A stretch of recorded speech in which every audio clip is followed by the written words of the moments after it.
Hello everybody, welcome to my channel. আজ আমি একটা পেপার ওয়েটের উপরে কাজ করব। পেপার ওয়েটটাকে প্রথমে রাফ করে ঘষে নিয়েছি সিরিজ কাগজ দিয়ে।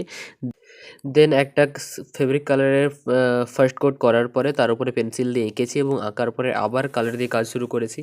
এবং জায়গাটা খুব ছোট হওয়ার কারণে একটু অসুবিধাই হচ্ছে কাজ করতে, বাট ধীরে ধীরে লেয়ার বাই লেয়ার কাজ করছি। তো মোটামুটি শেষ পর্যন্ত ফাইনাল কাজটা আমার নিজের খুব ভালো লেগেছে।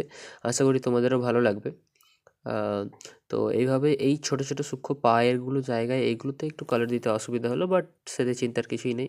কমপ্লিট হয়ে যাওয়ার পরে বেশ ভালো লাগছে। কমপ্লিট হয়ে যাওয়ার পরে এতে গোল্ডেন পেন দিয়ে একটুখানি আউটলাইন করে দিলাম, এবং যাতে টোটাল কালারটা উঠে না যায় এবং ফাইনাল আউটপুট ভালো লাগে, তাই ব্ল্যাক স্কেচ পেন দিয়ে আউটলাইন করার পরে ভার্নিশ করে দিয়েছি। ভার্নিশটা আমি দেখাচ্ছি না, কিন্তু ভার্নিশ করে দিয়েছি, সেটা ভালো লাগছে।